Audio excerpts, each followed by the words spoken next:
दोस्तों, आपको हमारा प्यार भरा नमस्कार। उम्मीद करती हूँ आप सब लोग अपने परिवार के साथ बहुत ही सुखी और अच्छा जीवन व्यतीत कर रहे होंगे। इसी कामना के साथ आज आपसे जिक्र करेंगे उत्पन्ना एकादशी के बारे में। हर महीने में 2 बार एकादशी आती है जो कि भगवान विष्णु को समर्पित है। मार्गशीर्ष या अगहन मास के कृष्ण पक्ष की एकादशी को उत्पन्ना एकादशी कहते हैं। इसके अलावा इसे प्राकष्ठा और पैतृणी एकादशी भी कहते हैं। धर्मशास्त्रों के अनुसार इसी दिन भगवान विष्णु से देवी एकादशी उत्पन्न हुई थी। मान्यता है कि उत्पन्ना एकादशी का व्रत रखने से पिछले जन्मों के पाप भी नष्ट हो जाते हैं। इस साल की उत्पन्ना एकादशी बेहद खास है क्योंकि इस दिन कई बेहद शुभ संयोग बन रहे हैं। इस साल उत्पन्ना एकादशी 20 नवंबर को पड़ रही है। तो आइए जानते हैं इसका मुहूर्त, पूजा विधि और इसके शुभ संयोग क्या हैं इत्यादि सारी जानकारी। उत्पन्ना एकादशी रविवार 20 नवंबर को 2022 को पड़ेगी। एकादशी तिथि का प्रारंभ होगा नवंबर 19, 2022 को सुबह 10:25 से और एकादशी तिथि समाप्त होगी 20 नवंबर को सुबह 10:41 पर। एकादशी पे ये बन रहे हैं शुभ संयोग। प्रीति योग सूर्योदय से लेकर रात 11:04 तक रहेगा।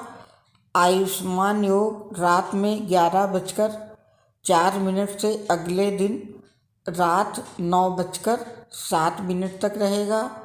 सर्वात सिद्धि योग सुबह 6:47 से रात 12:16 तक रहेगा। अमृत सिद्धि योग सुबह 6:47 से रात 12:36 तक रहेगा। त्रिपुष्कर योग रहेगा रात को 12:36 से अगले दिन सुबह 6:48 तक। तो दोस्तों इसके पारण का समय रहेगा, यानी व्रत तोड़ने का जो समय है वो एकादशी व्रत का पारण अगले दिन द्वादशी तिथि पर किया जाता है। 20 नवंबर 2022 को पड़ रही उत्पन्ना एकादशी व्रत के पारण का समय 21 नवंबर 2022 को सुबह 6:51 से सुबह 9 बजे तक रहेगा।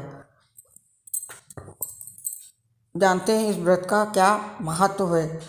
व्रतों में सर्वाधिक महत्वपूर्ण व्रत एकादशी का होता है। एकादशी का नियमित व्रत रखने से धन और आरोग्य की प्राप्ति होती है।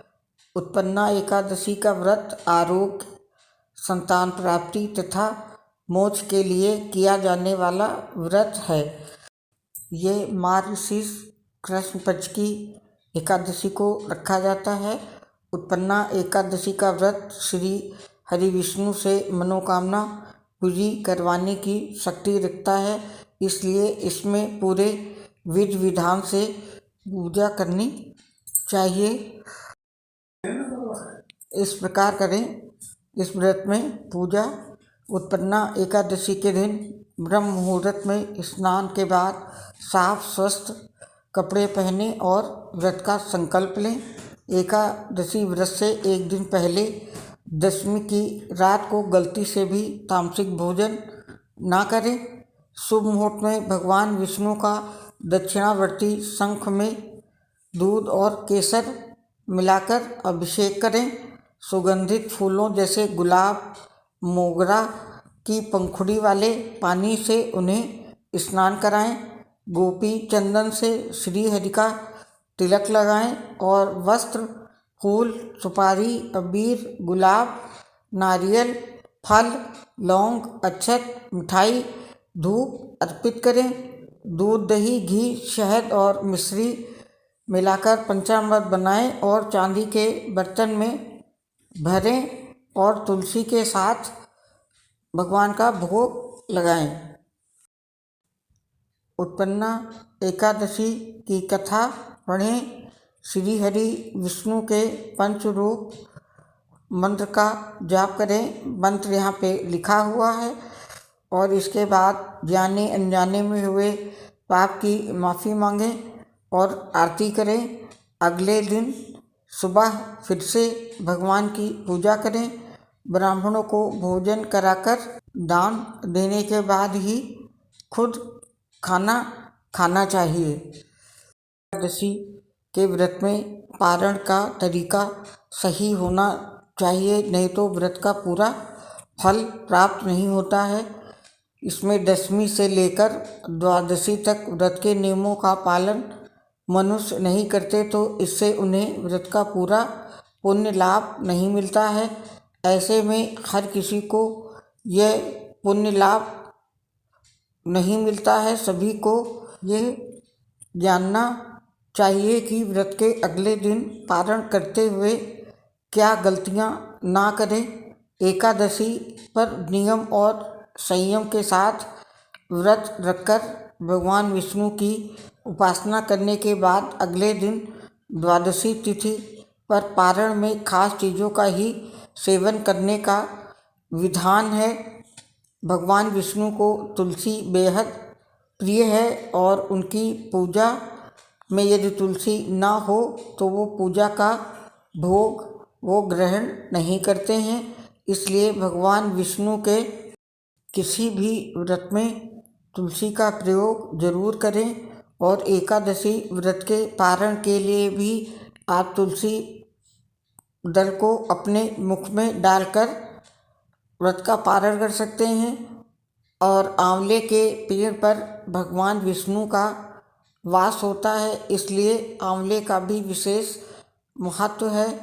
एकादशी व्रत का पारण आंवला खाकर करने से अखंड सौभाग्य, आरोग्य और संतान सुख की प्राप्ति होती है। तो पारण में आंवले का प्रयोग अवश्य करना चाहिए। एकादशी के व्रत के पारण पर चावल जरूर खाना चाहिए। एकादशी व्रत के दिन चावल खाना मना होता है, लेकिन द्वादशी के दिन चावल खाना उत्तम माना जाता है। मान्यता है कि इस दिन चावल खाने से प्राणी रेंगने वाले जीव की योनि में जन्म पाता है, लेकिन द्वादशी को चावल खाकर व्रत का पारण करने से इस योनि से मुक्ति भी मिल जाती है। सेम की सब्जी को कफ और पित्त नाशक माना गया है और व्रत का पारण के लिहाज से भी यह उत्तम माना गया है। ऐसे में सेम धार्मिक और स्वास्थ्य के हिसाब से बेहतर पारण भोजन माना गया है।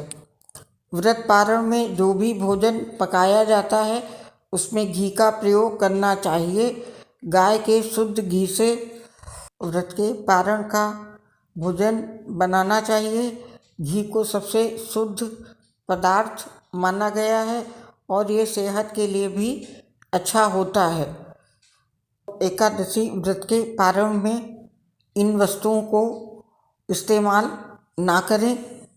ये वस्तुएं मूली, बैंगन, साग, मसूर की दाल, लहसुन, प्याज आदि का पारण में प्रयोग निषेध है। बैंगन पित्त दोष को बढ़ाता है और उत्तेजना वर्धक होता है, तो वहीं मसूर की दाल को अशुद्ध माना गया है।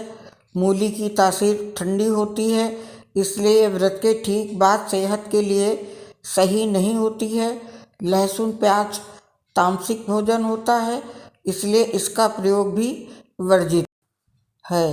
जानते हैं पूजा सामग्री के बारे में। इसके लिए पूजा सामग्री में आपको भगवान श्री विष्णु जी का चित्र अथवा मूर्ति चाहिए।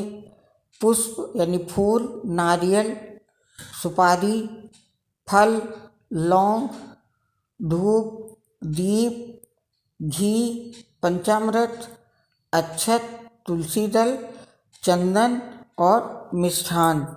जानते हैं इस व्रत के क्या नियम हैं। उत्पन्ना एकादशी का व्रत 2 तरह से रखा जाता है, निर्जला और फलाहारी या जलीय व्रत।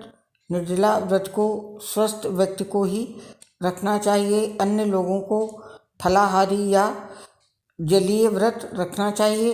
इस व्रत में दशमी की रात में भोजन नहीं करना चाहिए। एकादशी को सुबह श्री कृष्ण की पूजा की जाती है। इस व्रत में सिर्फ फलों का ही भोग लगाया जाता है। इस दिन केवल जल और फल का ही सेवन किया जाता है। उत्पन्ना एकादशी 20 नवंबर रविवार को है। ऐसे में इस दिन एकादशी का व्रत भी रखा जाएगा। धार्मिक मान्यता के अनुसार एकादशी का व्रत सभी व्रतों में विशेष महत्व का होता है। माना जाता है इस व्रत के प्रभाव से वर्तमान के साथ पिछले जन्म के पाप भी मिट जाते हैं। साथ ही कई पीढ़ियों के पितरों को मोक्ष की प्राप्ति होती है। जो लोग एकादशी का व्रत शुरू करना चाहते हैं वो मार्गशीर्ष माह की उत्पन्ना एकादशी से इसकी शुरुआत कर सकते हैं, क्योंकि शास्त्रों में इसे ही पहली एकादशी माना है। मान्यता है कि इसी दिन देवी एकादशी की उत्पत्ति हुई थी। उत्पन्ना एकादशी व्रत में पूजा के बाद कथा जरूर पढ़ें। कहते हैं कि तभी पूर्ण फल मिलता है। आइए जानते हैं उत्पन्ना एकादशी की कथा क्या है। सतयुग में एक नाड़ी जंग नामक राक्षस था, जिसके पुत्र का नाम था मोर। महापरिक्रमी और बलवान दैत्य मोर ने इंद्र, वरुण, यम, अग्नि, वायु, ईश, चंद्रमा, नक्षत्र आदि सभी के स्थान पर अपना आधिपत्य स्थापित कर लिया था। सभी देवता उससे पराजित हो चुके थे। अपनी व्यथा लेकर सभी कैलाशपति शिव की शरण में पहुँचे और सारा वृत्तांत कहा। देवों के देव महादेव ने देवताओं से इस परेशानी के निवारण के लिए जगत के पालनहार, कष्टों का नाश करने वाले भगवान विष्णु के पास जाने के लिए कहा। मायावी असुर ने स्वर्गलोक पर अपना अधिकार जमा लिया था। सभी देवतागण उसने बचने के लिए भागे भागे फिर रहे थे। भोलेनाथ की आज्ञा का पालन करते हुए देवतागण श्रीहरि विष्णु के पास पहुँचे और विस्तार से इनसे अपनी पीड़ा बताई। देवताओं को मुझसे बचाने का वचन देते हुए भगवान विष्णु रणभूमि में पहुंच गए। यहाँ मुर सेना सहित देवताओं से युद्ध कर रहा था। विष्णु जी को देखते ही उसने उन पर भी प्रहार किया। कहते हैं कि मुर श्रीहरि के बीच ये युद्ध 10,000 सालों तक चला। विष्णु जी के बाण से मुर का शरीर छिन्न भिन्न हो गया, लेकिन वह हारा नहीं। युद्ध करते हुए भगवान विष्णु थक गए और बद्रिकाश्रम गुफा में जाकर आराम करने लगे। दैत्य मुर भी विष्णु का पीछा करते करते वहाँ पहुँच गया। वह श्री हरि पर वार करने ही वाला था कि तभी भगवान विष्णु के शरीर से कांति में रूप वाली देवी का जन्म हुआ। उस देवी ने राक्षस का वध कर दिया। भगवान विष्णु ने देवी से कहा, आपका जन्म मार्गशीर्ष मास की कृष्ण पक्ष की एकादशी तिथि को हुआ है, इसलिए आज से आपका नाम एकादशी होगा। इस दिन देवी एकादशी उत्पन्न हुई थी, इसलिए इसे उत्पन्ना एकादशी कहा जाता है। जो एकादशी का व्रत करता है उसे वैकुंठ लोक की प्राप्ति होती है। तो कथा समाप्त।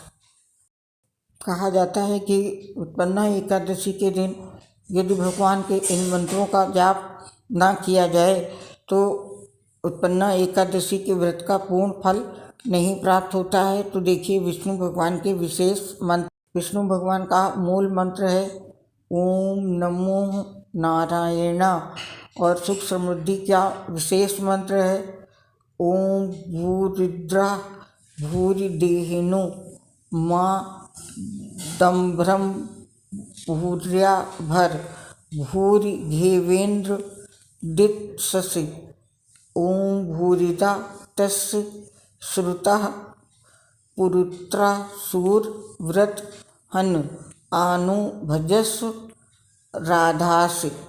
और भगवान विष्णु का गायत्री मंत्र है ओम श्री विष्णुवे च विग्रहे वासुदेवाय धीमहि तन्नो विष्णु प्रचोदयात्। श्री विष्णु मंत्र है मंगलम भगवान विष्णु मंगलम गरुड़ध्वजः मंगलम पुंडरीकाक्ष मंगलाय तनु हरि। विष्णु भगवान का पंचरूप मंत्र ये है ओम अह वासुदेवाय नमः, ओम आम संकृष्णाय नमः, ओम अं प्रद्युम्नाय नमः, ओम अं अनिरुद्धाय नमः, ओम नारायण नमः, ओम श्री कार्तिवीर्यो चुनो नाम राजा बाहु सहस्त्र वान यस स्मरेण मात्रेण हतम नष्ट चा लभ्यते। विष्णु के मंत्र अब आपके लिए यहाँ पे दी है भगवान विष्णु की स्तुति। तो दोस्तों आप सबको एकादशी की बहुत बहुत हार्दिक बधाई और शुभकामनाएं। अब आपसे विदा लेते हैं। दोस्तों ये आपने इस पोस्ट को देखने के लिए अपना कीमती वक्त निकाला, इसके लिए आप सबका बहुत बहुत धन्यवाद। नमस्कार दोस्तों आपसे एक बात कहनी थी कि मेरे पास अच्छी डिवाइस नहीं है, इसलिए आवाज़ वगैरह सही नहीं आती है। प्लीज़ मुझे सपोर्ट कीजिए। धन्यवाद। नमस्कार।